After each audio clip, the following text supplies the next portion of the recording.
warahmatullahi wabarakatuh. Selamat bertemu dengan kita. Wabarakatuh. Kita dari kelompok 6. Nah, di sini kami mau menjelaskan tentang pelaporan hasil evaluasi pembelajaran.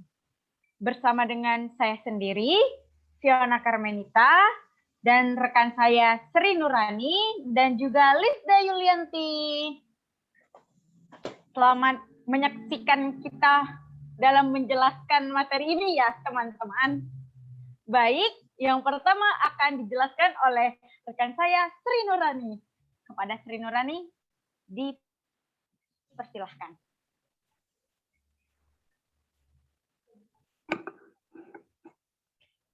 Baik, di sini yang pertama itu ada laporan. Laporan adalah suatu bentuk penyampaian berita, keterangan, pemberitahuan, ataupun pertanggungjawaban yang baik secara lisan maupun secara tertulis. Laporan penilaian pembelajaran sendiri yang mana mencakup aspek kognitif, aspek afektif, dan aspek psikomotorik. Mungkin kalau misalnya laporan yang ada di sekolah dasar itu, kalau aspek kognitifnya meliputi aspek pengetahuan, kemudian aspek afektif meliputi aspek sikap, dan juga aspek psikomotorik meliputi aspek keterampilan siswa. Kemudian di sini ada evaluasi. Evaluasi ialah proses sistematis dan berkelanjutan demi memperoleh dan menentukan nilai atau arti dari segala sesuatu. Jadi, maksud evaluasi ini dapat didefinisikan sebuah proses pemberian nilai dari hasil proses kegiatan belajar mengajar yang dilakukan terus-menerus sebelum, sewaktu, dan sesudah proses pembelajaran. Jadi, evaluasi ini adalah pemberian nilai dari suatu proses pembelajaran antara siswa dan guru. Nah, nanti ada evaluasinya, diberikan evaluasinya, pemberian nilai atau hasil dari pembelajaran tersebut.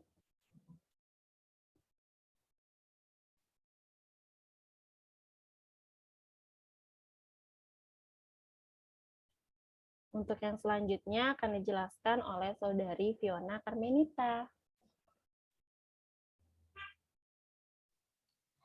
Nah, baik. Selanjutnya itu ada pelaporan hasil evaluasi pembelajaran. Pelaporan hasil pembelajaran pada umumnya melaporkan prestasi dan pencapaian hasil belajar. Laporan prestasi berisi informasi tentang nilai atau skor yang telah melampaui standar minimal.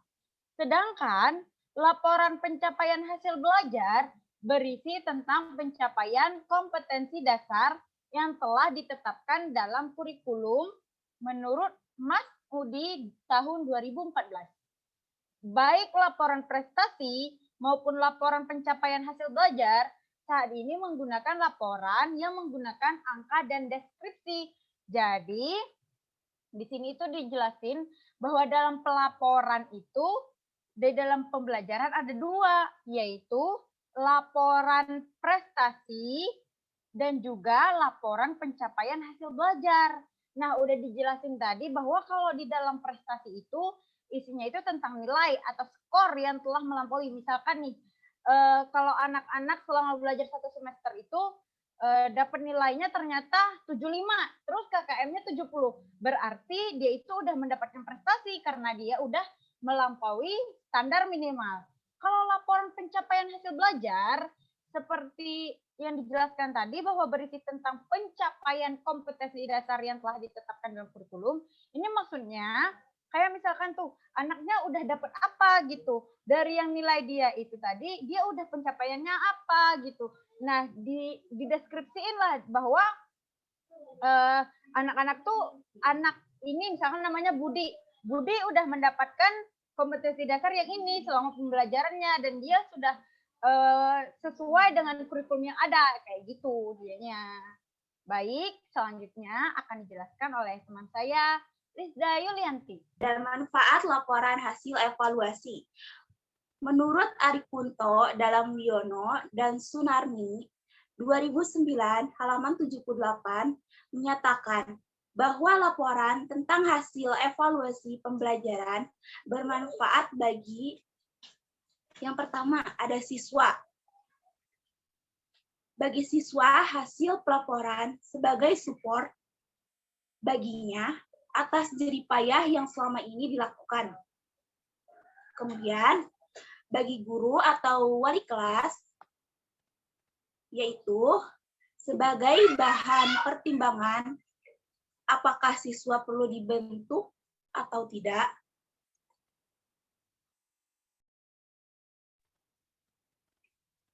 Memotivasi belajar, memotivasi untuk meningkatkan bakat, minat, serta prestasi, karena wali kelas biasanya lebih mengetahui siswa-siswanya di kelas.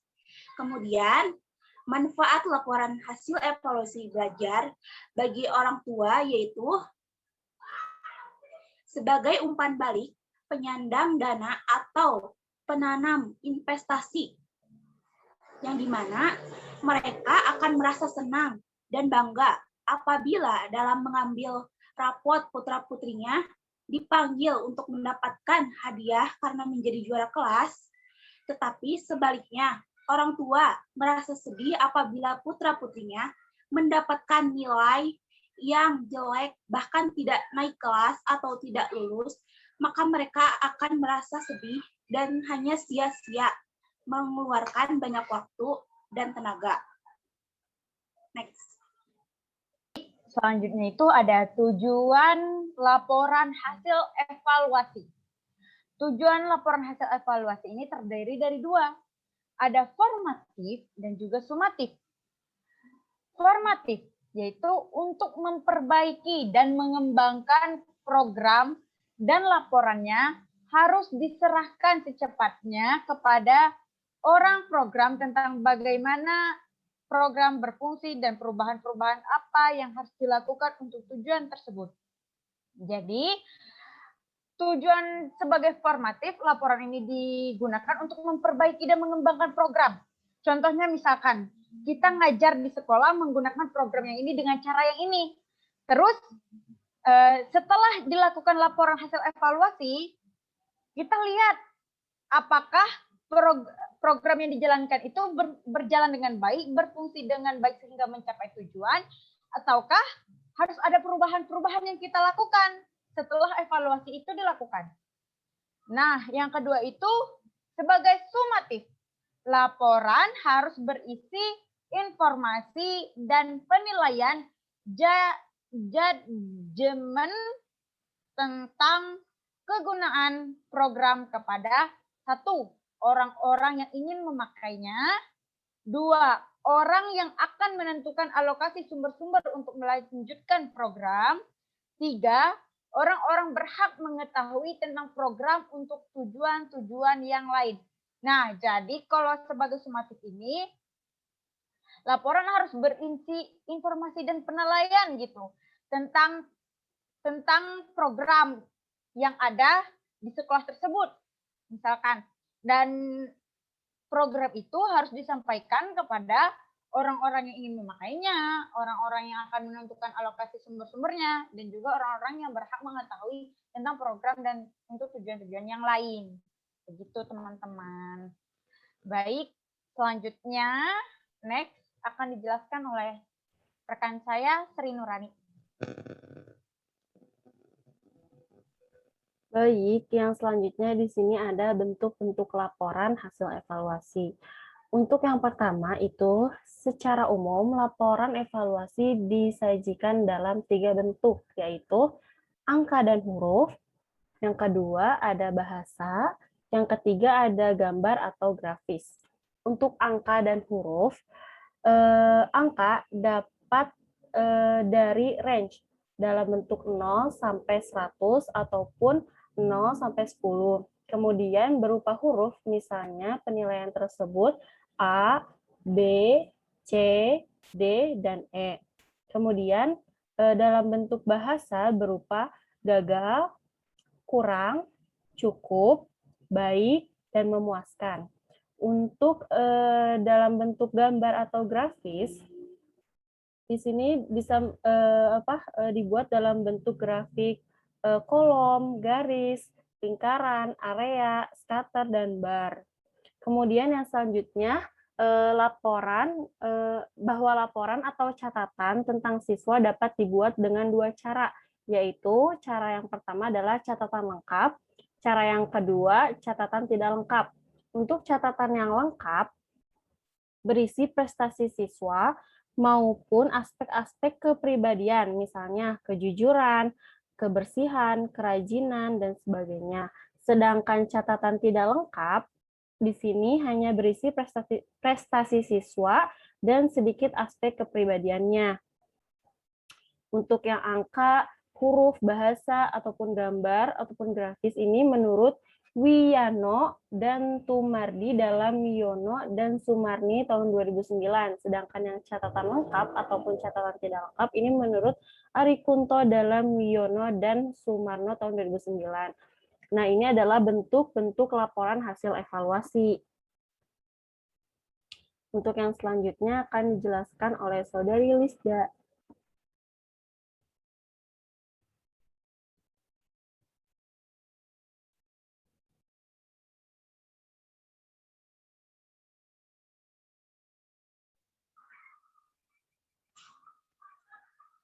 Berikutnya yaitu ada dalam penyusunan laporan hasil proses belajar dan pembelajaran. Hal yang harus diperhatikan adalah yang pertama yaitu laporan hasil evaluasi memiliki landasan prosedur penilaian. Yang kedua, laporan menggambarkan hasil monitoring selama proses pembelajaran berlangsung yang dapat dijadikan bahan informasi pihak ketiga. Yang ketiga, laporan sebagai ukuran tingkat keberhasilan peserta didik.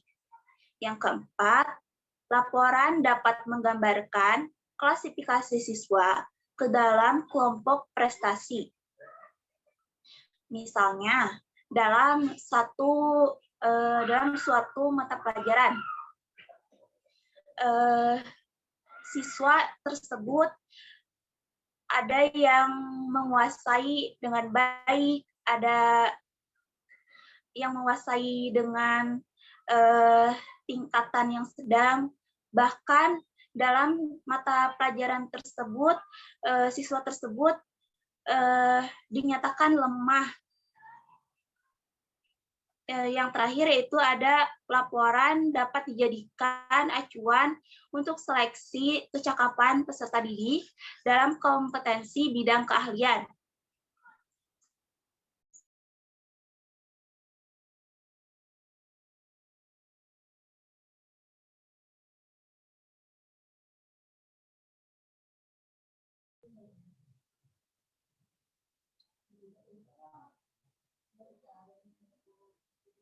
Nah, berikutnya itu ada tata cara penyusunan laporan hasil belajar. Yang pertama ada laporan hasil belajar.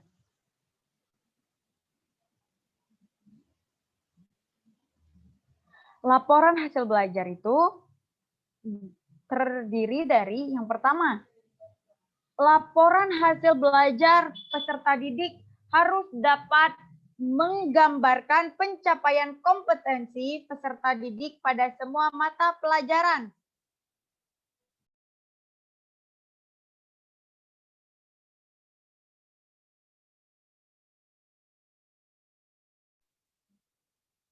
Yang kedua, Peraturan Pemerintah Nomor 19 Tahun 2005, Pasal 25 Ayat 4, kompetensi lulusan mencakup sikap, pengetahuan, keterampilan, dan oleh karena itu penilaian hasil belajar harus mencerminkan ketiga aspek kompetensi dimaksud dengan mempertimbangkan karakteristik masing-masing mata pelajaran.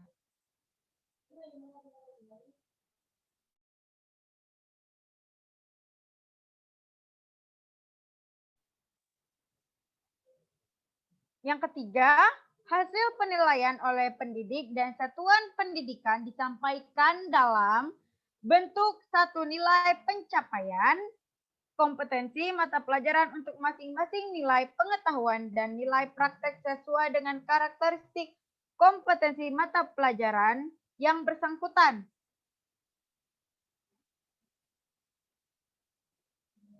Yang keempat, ada setiap akhir semester, satuan pendidikan melaporkan hasil belajar peserta didik kepada orang tua atau wali peserta didik. Yang kelima, ada laporan hasil belajar atau LHB. Peserta didik dapat berbentuk buku atau lembaran, dapat ditulis secara manual atau komputerisasi. Yang keenam, ada menjawab keingintahuan orang tua, seperti bagaimana anaknya belajar di sekolah secara akademik, fisik, sosial, maupun emosional. Yang kedua, sejauh mana partisipasi anaknya dalam kegiatan di sekolah, kemampuan apa yang dicapai anaknya selama kurun waktu belajar tertentu. Yang ketiga, apa yang harus dilakukan orang tua untuk membantu mengembangkan potensi anaknya lebih lanjut. Nah, jadi itu teman-teman laporan hasil belajarnya, apa saja gitu, untuk apa gitu. Nah, yang kedua, ada isi laporan hasil belajar.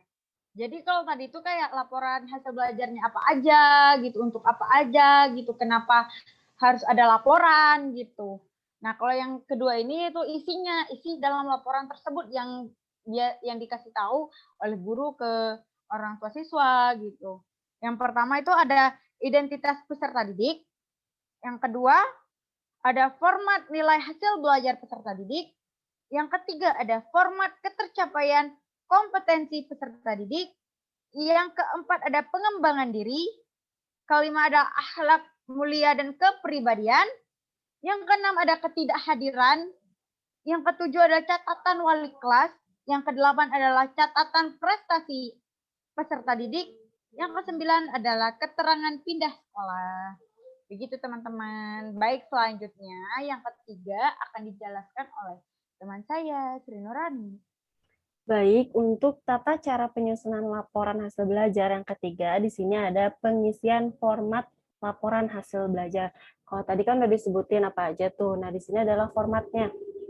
Untuk yang pertama atau A, di sini ada kolom kriteria ketuntasan belajar atau KKM.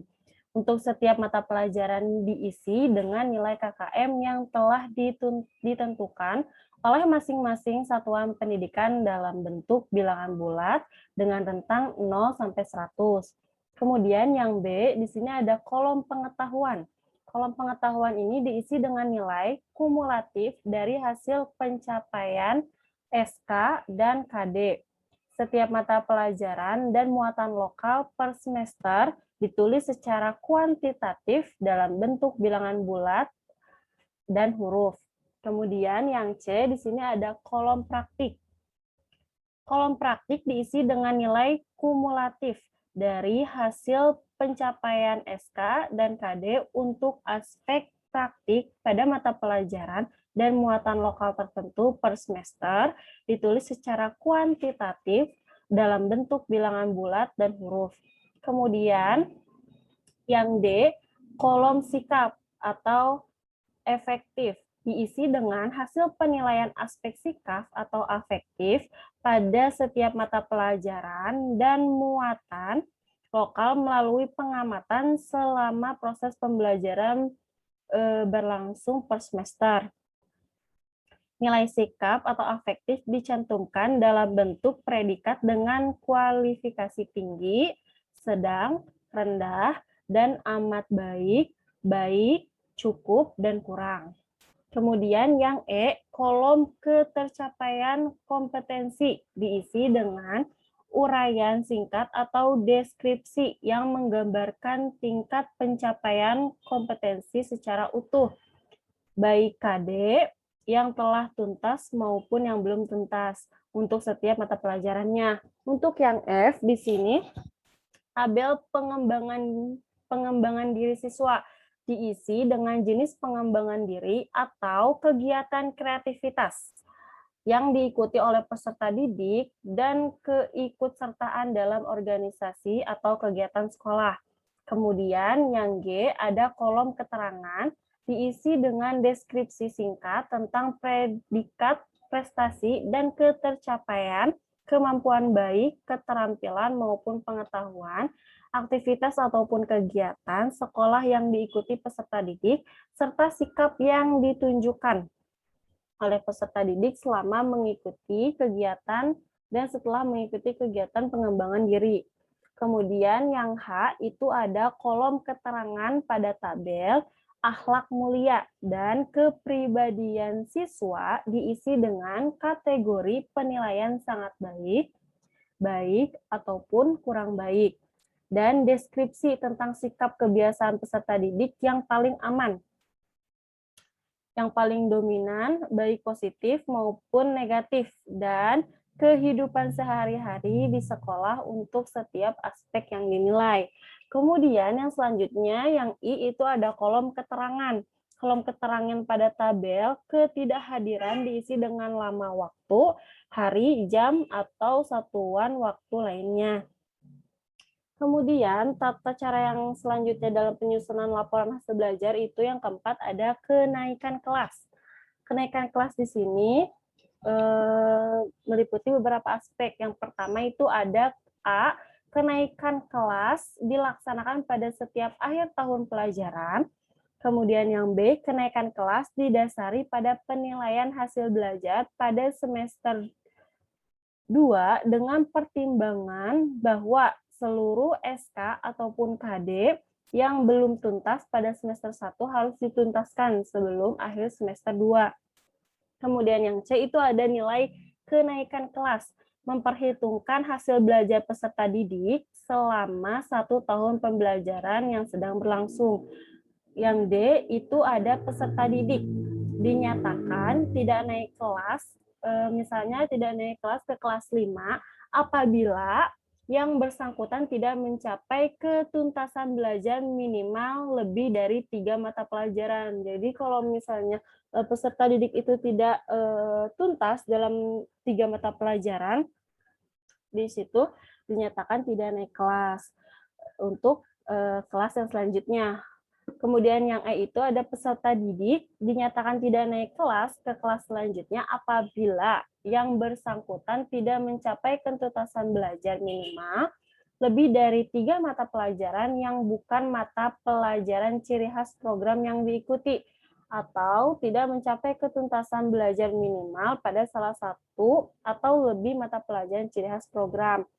Yang F itu ada satuan pendidikan dapat menambahkan kriteria kenaikan kelas sesuai dengan karakteristik dan kebutuhan setiap satuan pendidikan melalui rapat Dewan Pendidik.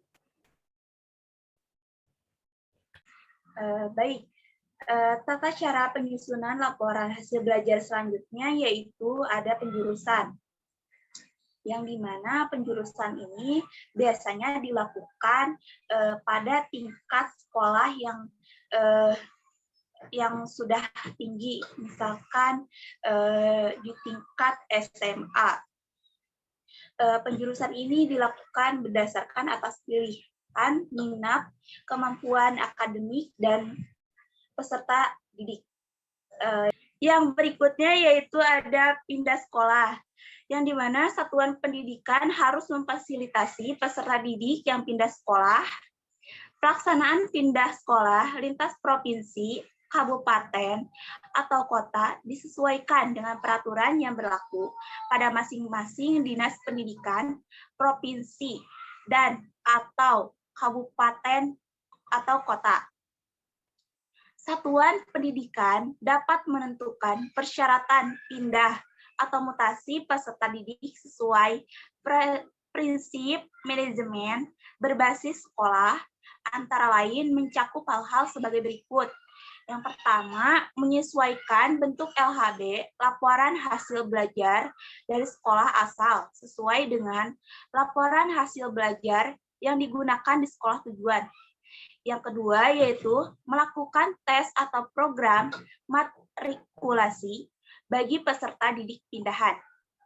Baik, sekian presentasi dari kelompok kami, kelompok 6. Jika ada yang kurang paham atau ingin ditanyakan kembali mengenai penjelasan kami, silahkan komen di kolom komentar di bawah ini. Oke, bye. Terima kasih. Mohon maaf apabila terdapat banyak kesalahan, baik ucapan ataupun perilaku. Wassalamualaikum warahmatullahi wabarakatuh. Waalaikumsalam warahmatullahi wabarakatuh.